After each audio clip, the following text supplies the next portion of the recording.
Bismillahirrahmanirrahim.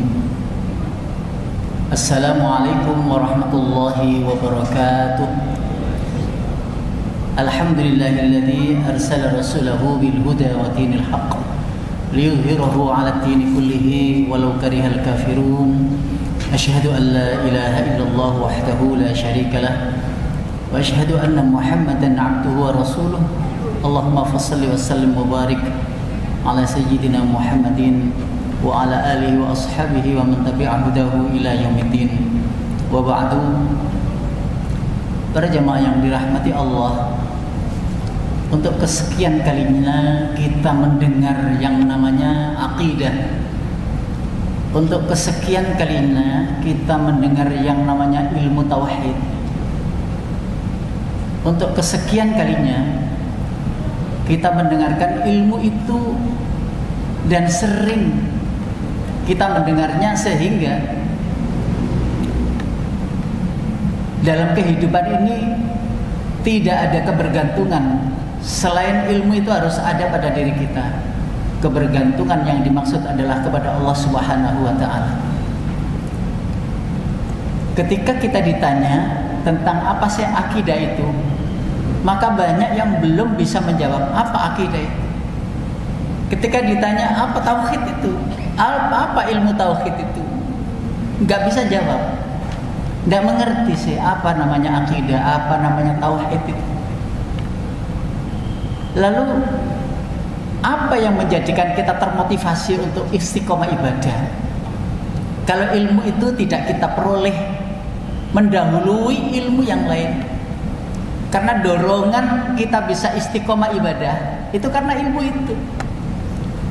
Bagaimana setiap hari kita menyembah Allah dalam lewat waktu, dalam keseharian kita itu bergantung segala aspek kehidupan kita kepada Allah. Lalu ilmu tentang akidah tidak dipahami, tidak dimengerti. Para jamaah, malam ini kita tidak membahas ilmu itu secara detail, tapi coba kita lihat manfaat dari ilmu itu.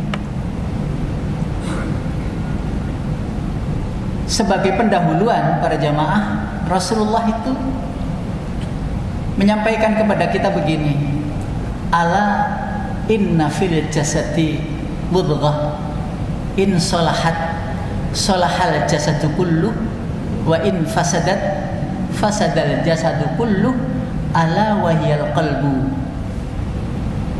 Ketahuilah, kata Rasulullah, di dalam diri kalian itu ada segumpal daging, yang apabila daging itu baik, seluruh tubuh akan baik. Jika daging itu tidak baik, seluruh tubuh juga jadi tidak baik. Kata Rasulullah, apa itu? Qalbu. Para jamaah, lalu Allah namakan qalbu itu karena tidak pernah stabil, berbolak-balik, kadang senang, kadang susah, kadang sedih, kadang ragu-ragu dan lain sebagainya, tidak pernah stabil. Untuk menstabilkannya Allah letakkan di situ iman, agar hati itu stabil. Stabilnya hati, stabilnya seluruh organ. Ini penting untuk kita ketahui. Kenapa badan kita tidak stabil dalam hal kesehatan dan lain sebagainya, dalam urusan dunia dan seterusnya? Itu karena bermula dari hati kita yang tidak stabil. Lah, kenapa hati tidak stabil? Karena iman tidak tercukupi, asupan ilmu keimanan, keakidahan, ketauhidan tidak terasupi di situ, sehingga sering gelisah. Apalagi di zaman akhir seperti ini, gampang sekali gelisah, gampang sekali marah, tidak stabil. Lalu ada ilmu keimanan, ada ilmu keakidahan, ada ilmu tauhid, diasupi di situ, disempurnakan dengan amalia, amanu wa amilus shalihat. Akhirnya semakin stabil. Disitulah yang disebut dengan tatmainul qulub, tenangnya hati. Nah, tenangnya hati, tenangnya seluruh organ tubuh. Mungkin ada sakit di sana sini, ketahuilah berawal dari situ. Berawal dari hati yang belum terasupi ilmu, sehingga ada saja penyakit itu, ada saja persoalan itu. Dan persoalan itu menjadi sesuatu yang memusingkan, membingungkan, menjadikan hati gelisah. Kenapa? Karena asupan hati yang sejatinya harus diberi setiap hari itu tidak terasupi dengan baik. Karena itu sering saya sampaikan, berhenti mencari ilmu, berhenti asupan hidayah ke dalam iman, ke dalam rohani kita. Saya ulangi lagi, berhenti mencari ilmu, berhenti asupan hidayah ke dalam hati, ke dalam rohani kita, sama dengan berhenti makan, maka akan berhenti asupan gizi ke dalam tubuh, lemes, tak bertenaga, tidak bisa berbuat apa-apa, yang akhirnya sakit-sakitan, yang akhirnya mati.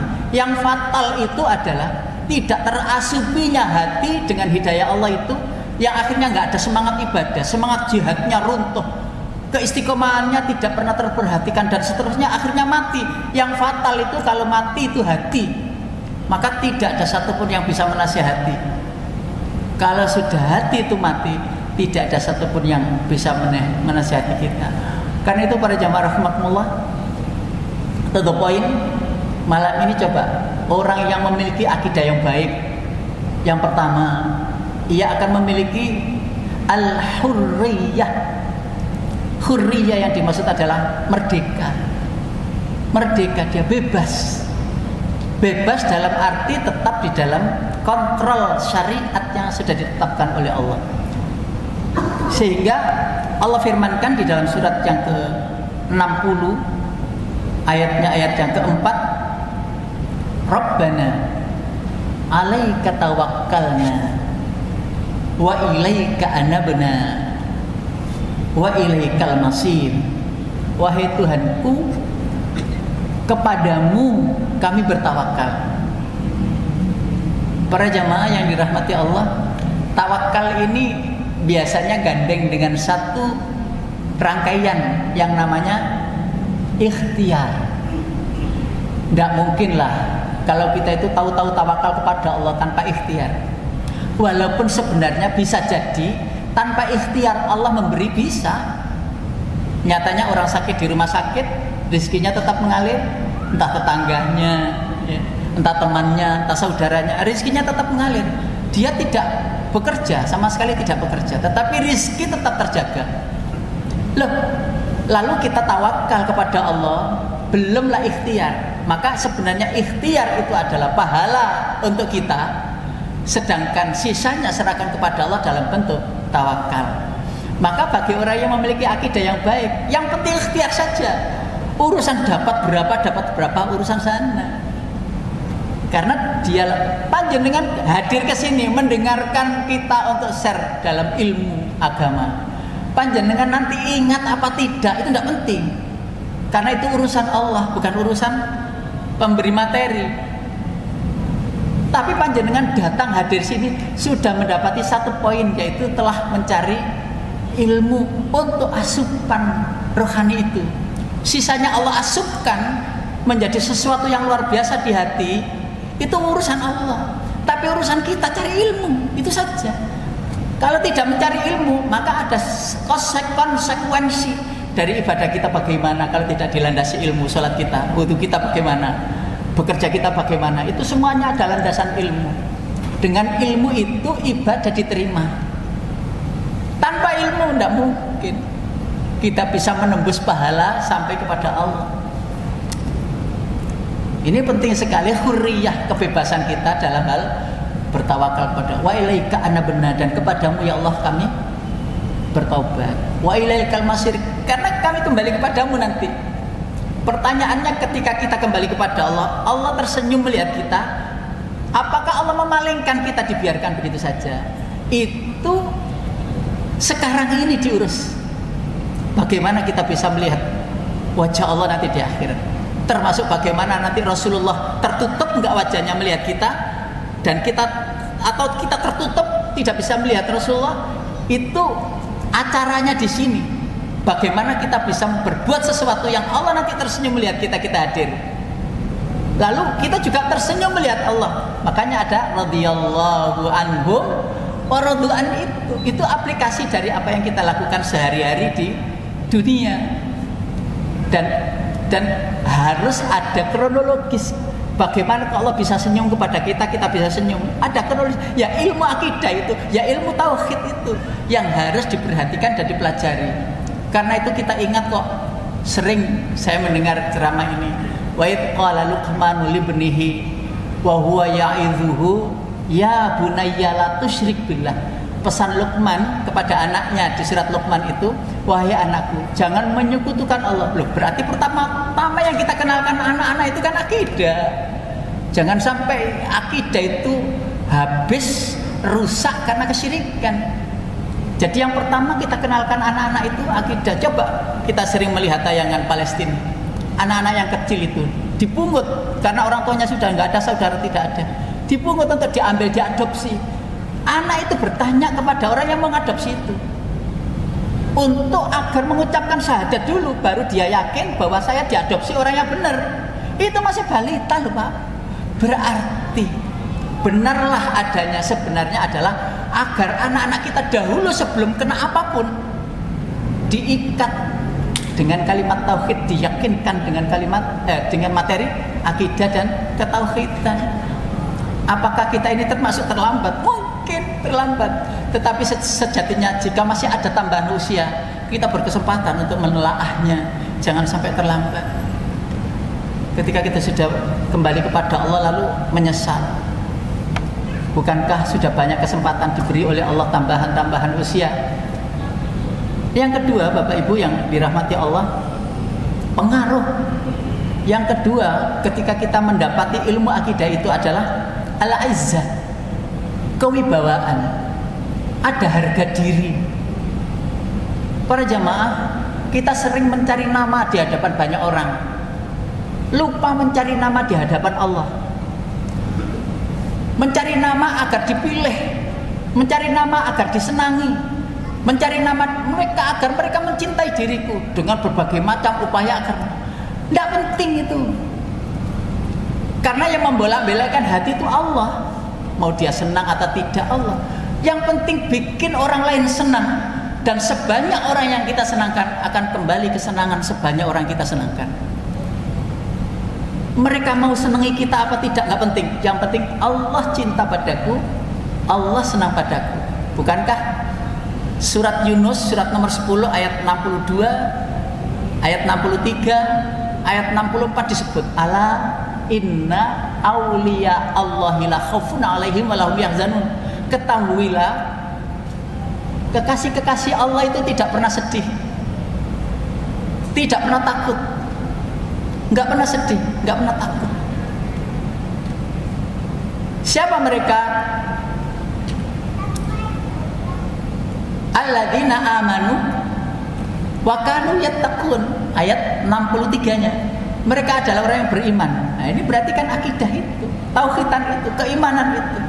Nah, keimanan itu dikemas untuk menjadi tingkatan yang namanya takwa. Wa kanu yattaqun, mereka bertakwa.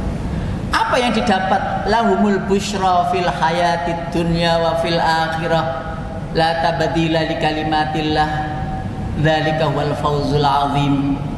Mereka mendapat kebahagiaan dunia dan kebahagiaan akhirat.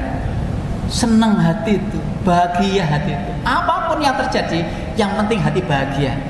Bukankah ayat yang lain ada, qul bi fadlillahi wa bi rahmatihi fa bidzalika falyafrahu huwa khairum mimma yajma'un.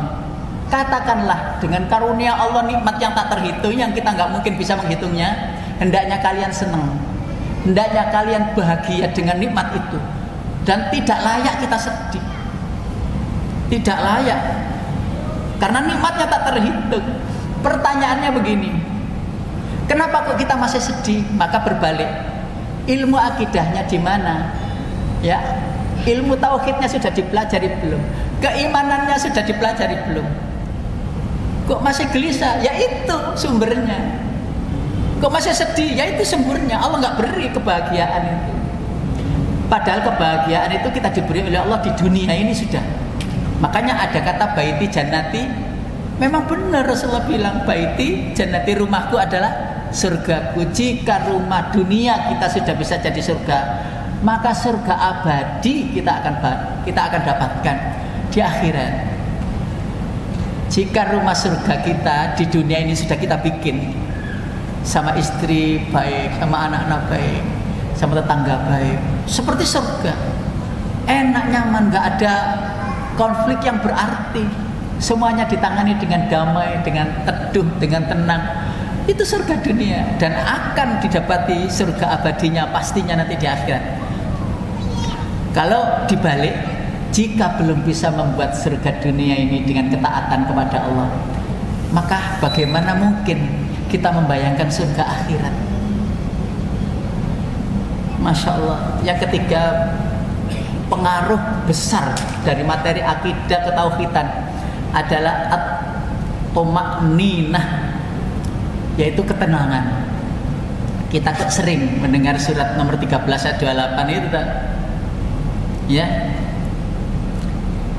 alladzina amanu wa tatma'innu qulubuhum bi dzikrillah, ala bi dzikrillahi tatma'innul qulub.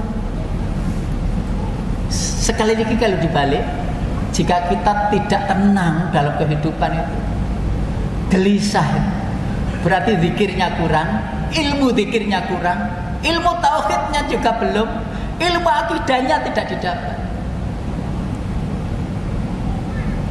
Ayo bareng-bareng mengevaluasi, ini belum terlambat. Carilah tempat-tempat, halakoh-halakoh, kelompok-kelompok yang itu membahas materi tentang ketauhidan, tentang keakidahan, sehingga sholat kita bermakna lebih baik dari hari-hari yang lalu, lebih baik lagi, karena ada asupan itu. Tujuan kita sholat pun juga tepat. Kenapa saya harus sholat? Kenapa saya harus ngaji? Kenapa ya thalabul ilmi dan lain sebagainya? Kenapa materi akidah dulu? Dan akidah itu sebenarnya kan kita dapati mesti dari SD, Pak. Dari SD, Pak. Loh, apa enggak boleh sudah sepuh begini? Ya kadung. Loh, ya apa benar? Ya siapa? Ya sudah, ayo kita cari, ayo kita telaah.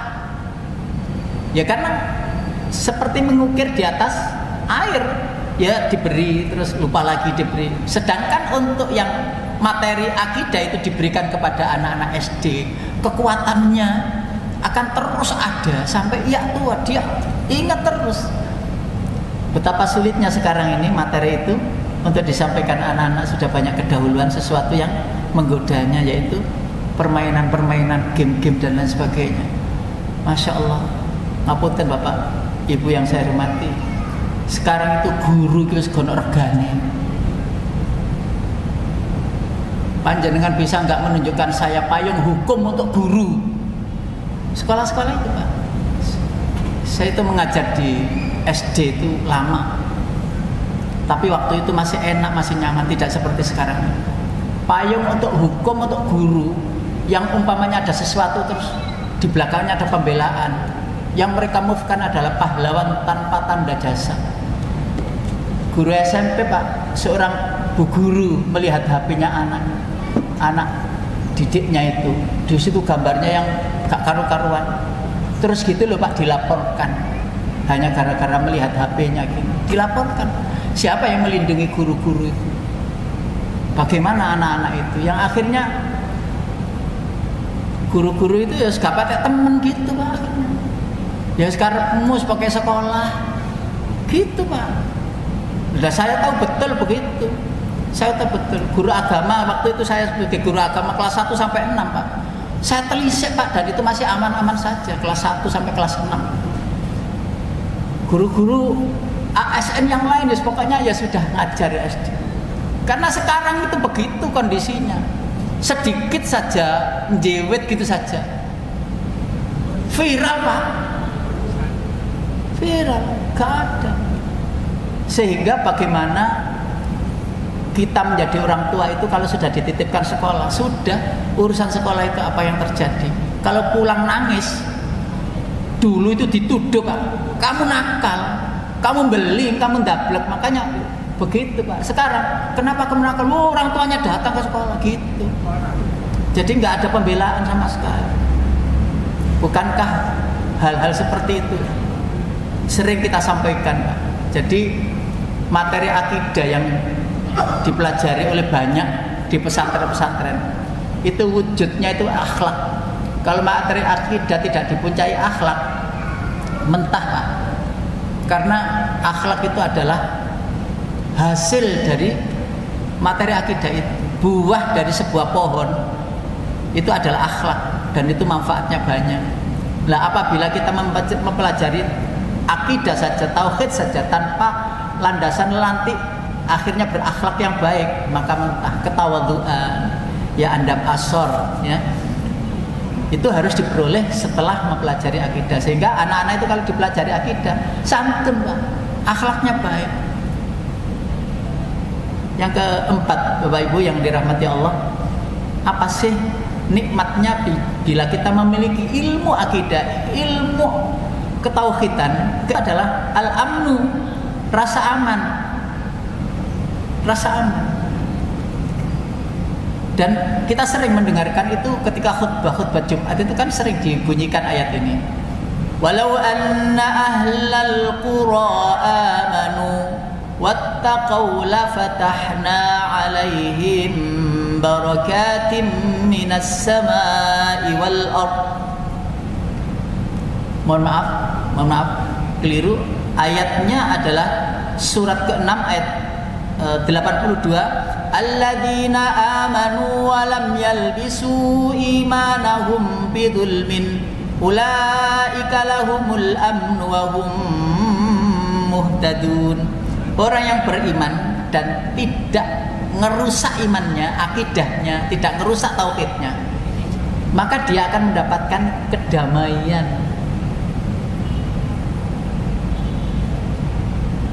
Lah, pertanyaannya juga dibalik. Kenapa kok saya itu tidak damai-damai? Kenapa kok saya nggak tenang-tenang? Nggak pernah nyaman hati? Maka bertanyalah kepada diri sendiri, apakah saya sudah mempelajari akidah? Apakah sudah mempelajari tauhid? Di sana keamanan, ketenangan itu didapat. Jadi rasa aman dari segala persoalan. Tidak pernah ada rasa takut itu kemana pergi. Tidak ada rasa takut karena merasa Allah ada di samping. Kemana pergi? Wa huwa ma'akum aina ma kuntum. Panjenengan punya masalah apa saja yang pengantin muda atau pasangan baru yang mungkin 3, 4, 5 tahun yang punya masalah, mungkin berawal dari kurangnya materi-materi itu. Bagaimana seorang suami bisa menenangkan istri sedangkan suami sendiri tidak tenang? Bagaimana bisa membuat keluarga itu ayem kalau suami sendiri itu tidak ayem hatinya? Itu kan kepura-puraan, actionnya, tapi di dalam hati ini ada rasa gelisah. Bagaimana seorang menyenangkan orang lain sedangkan dirinya itu masih gelisah, tidak senang, tidak tenang? Nggak mungkin. Tidak mungkin. Dan dari mana ketenangan itu didapat? Disitulah para jamaah, ilmu tauhid, keimanan harus dicari segera. Kenalilah Allah, kenalilah Rasulullah. Maka ada materi ma'rifatullah, ma'rifatul Rasul, mengenal Allah dan mengenal Rasulullah. Hal itu menjadikan iman kita itu menjadi lebih nyaman. Kan bukankah ada hadis Rasulullah, salasun man kunna fihi wajada halawatal iman. 3 perkara yang apabila ada pada diri seseorang bisa menikmati indahnya iman. Yang pertama, ayyakunallaha wa rasulahu ahabba ilaihi mimma siwahuma. Ini yang pertama, ini yang penting. Apabila Allah dicintai, apabila Allah dan Rasulnya dicintai, melebihi cintanya kepada yang lain. Maka pertanyaan itu berbalik kepada diri saya, apa dengan sisa masing-masing. Apakah saya ini sudah mencintai Allah? Apakah sudah mengenali Rasulullah? Panjenengan padosi piyambak, panjenengan cari sendiri. Kalau belum merasa nyaman dan aman, ayo belajar bareng-bareng bagaimana mengenali Allah. Sehingga ada namanya Asmaul Husna, yang namanya Ar-Rahman itu apa sih, Ar-Rahim itu apa sih, sampai mengenal betul. Dan ketika kita sudah mengenalinya, maka di kanan kiri orang berbicara apa saja, tentang apa saja, dibully orang, itu tetap fokus kepada kebenaran. Tidak penting orang lain begini dan begitu. Jika ada nasihat, oke, didengarkan. Dan kalau kita mampu untuk laksanakan dengan sebaik-baiknya nasihat itu. Kalau belum, maka laksanakan yang sudah dilaksanakan, istiqomah yang sudah dilaksanakan. Jangan malah mengalihkan perhatian yang lain. Maka ketika ilmu bertambah, maka amalia pun bertambah. Jangan ilmu bertambah, amalia tidak tambah-tambah. Yang keempat. Yang kelima, Bapak Ibu yang dirahmati Allah, sebagai hadiah daripada yang memiliki akidah baik, itu adalah at-tafaul, optimis. Dalam hidup ini tidak ada pesimis. Makanya ada ayat yang menyebutkan surat Yusuf itu, ya bani yadhhabu fatahassasu mi Yusufa wa akhihi wala tai'asu mir rauhillah innahu la yai'asu mir rauhillahi illal qaumul kafirun. Sesungguhnya orang yang memiliki akidah itu punya optimis. Tidak ada yang namanya putus asa. Tidak ada. Gagal satu, ulangi lagi. Kalau triknya ini lagi diganti lagi dan seterusnya. Karena kegagalan itu bukan urusan kita. Kesuksesan juga bukan urusan kita. Urusan kita adalah merekayasa bagaimana menuju sukses dengan manajemen yang baik. Umpamanya ada usaha dengan mencari ilmu yang benar sebelum kita beribadah dan seterusnya begitu. Usaha demi usaha, ikhtiar demi ikhtiar. Sisanya kembalikan kepada Allah. Ya Allah, saya mampu melaksanakan begini. Maka ayatnya berlaku, fattaqullaha mastata'tum wasma'u wa ati'u dan seterusnya ayat. Maka bertakwalah kepada Allah seoptimal mungkin, semaksimal, jangan sekedar. Karena surga tidak bisa dikejar dengan sekedar. Bukankah kita sering juga mendengar ya surat Ali Imran, am hasibatum an tadkhulul jannata walamma ya'lamillahu alladhina jahadu minkum wa ya'lamas sabirin. Jangan mengira engkau masuk surga sebelum Allah mengetahui kita semuanya ini sungguh-sungguh, menempuhnya sungguh-sungguh. Karena itu saya sampaikan sering ini, di Al-Falah ini kan ada lembaga kursus, Pak. Pesertanya kan sepuh-sepuh, Pak. Itu menjadi kita itu haru, Pak. Mereka ya nggak izin bahasa kebun isu gudel apa gudel isu kebun isu gudel ya. Ya, yang tua menimba ilmu kepada yang muda. Nggak malu, nggak malu. Asal Allah senang pada saya, akan cari ilmu. Bukunya satu pok gini loh, Pak. Bukunya itu satu pok, catatannya itu. Kalau kita tanya ya lupa loh. Kemarin materinya apa, Bapak Ibu? Materinya ini belum, Ustadz, itu belum materinya. Padahal itu materi itu sudah numpuk, dicatat berapa kali dicatat. Loh, terus gitu itu apa penting? Tidak penting. Yang penting datang mencari ilmu. Upayanya yang dinilai oleh Allah, bukan hasilnya. Sampai di rumah itu saya tanya, buku itu sudah numpuk sekian karena sudah 20 tahun di sini, 25 tahun di sini. Ngaji tidak berhenti-berhenti. Ya enggak bapak-bapak, enggak ibu. Karena itu terus terharunya begini. Ya Allah, terima kasih Engkau hadirkan yang sepuh-sepuh begini nih ke Al-Falah ngaji. Terima kasih. Kita senangnya di pembimbing beliau-beliau itu mendoakan agar mereka tetap istiqomah. Sampai ngapunten nulis surat wasiat. Saya nanti kalau meninggal dirawat oleh ustadz-ustadz di Al-Falah. Itu sudah ada catatannya dan ditunjukkan kepada kita catatan itu, diberikan kepada anaknya wasiat itu. Minta pensiun dini karena beliau belum bisa, Abatasa belum bisa. Dan menangis karena sudah khatam itu, anak istri dibawa ke sini diajak khataman 30 juz khatam. Diajak ke sini untuk doa bersama. Menangis dia kira sulit baca Quran itu. Tidak mungkin saya bisa baca Quran itu. Ternyata di sini bisa. Nah, kalau ada kemauan yang akhirnya khatam Al-Quran dan kita diminta untuk doakan bareng-bareng di pintu utama situ. Senang dan kita juga ikut senang, gitu. Sehingga kepulangan kepada Allah itu ada bekal, yaitu Al-Quran yang akan menyinari perjalanan hidupnya sampai surga Allah. Karena perjalanan panjang, Pak. Panjang, Pak. Kalau panjenengan membaca literatur itu, dunia ini sebentar, hanya mimpi saja. Yang lama itu perjalanan berikutnya itu lama, mulai kiamat, pada mahsyar, syafaat, mizan, hisab dan sebagainya masih lama. Terus perjalanan itu butuh sinar Pak, butuh cahaya. Lah cahaya itu dicari di dunia ini. Cahayanya Al-Quran, cahayanya panjenengan sholat, panjenengan sedekah, ada cahaya juga. Dan bukankah Allah pemilik sejati cahaya? Allahu nurus samawati wal ard, yang disebut dalam ayat 35 surat An-Nur itu, ya, nurun ala nur, dan cahaya itu akan diberikan oleh Allah kepada orang yang dikehendaki. Dikehendaki siapa yang dikehendaki diberi cahaya? Allah punya gawe.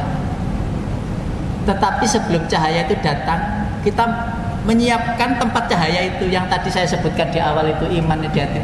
Itu tempat cahayanya. Dan kita harus rela membuka diri untuk setiap cahaya Allah, baik berupa sholat, baca Al-Quran, itu masuk di sini. Bertambah lagi cahayanya, bertambah lagi cahayanya, dan ilmu itu masuk cahaya. Sebagaimana hadis Rasulullah, al-ilmu nurun wa nurullahi la yuhda lil asi. Al-hadis, ilmu itu cahaya, dan cahaya tidak diberikan kepada orang yang durhaka, yang menutup diri, yang keras hati, yang ngoreksi orang lain, lupa ngoreksi diri sendiri. Begitu itu penolak-penolak cahaya Allah. Para jamaah yang dirahmati Allah, karena itu penting kiranya kita untuk berbalik sedikit tidak apa-apa, ya, dan jangan malu untuk mempelajari materi akidah itu, tauhid itu, agar genah, agar tenang di hati ini, karena itu pusat daripada pengetahuan yang harus kita ketahui tentang agama ini. Lalu yang berikutnya adalah kenikmatan yang akan diperoleh orang yang memiliki akidah tauhid yang benar, itu adalah al-barakah, al-barakah atau keberkahan. Yang itu Rasulullah juga mengajarkan kita doa, ya Allah, Allahumma barik lana fi rizkina, Allahumma barik lana fi usratina, Allahumma barik lana fi dzurriyyatina. Itu kan Rasulullah ajarkan, ya Allah berkailah kami, berkailah keluarga kami, berkailah anak-anak kami, berkailah ilmu kami. Rasulullah ajarkan untuk meminta keberkahan. Nah, dari mana keberkahan itu berasal? Kembali lagi kemampuan kita dalam menelaah, mengilmui akidah sehingga sambung kita kepada Allah. Pancaran kita punya cahaya yang sudah kita miliki. Panjenengan kita semuanya sudah punya Bapak Ibu. Cahaya itu namanya iman. Wadah itu sudah kita sudah punya, dan tidak perlu mencari wadah lain. Buka aja hati itu kepada siapapun yang menasihati, asal itu baik, masukkan ke sana. Ngaji dimanapun kita kejar untuk menambah cahaya itu. Dan begitu kita sudah wafat, dipanggil saatnya, kita punya alamat jelas di sana. Kita punya alamat. Jangan sampai ketika roh diambil lalu terus ini tidak tahu alamat kepulangan. Masya Allah.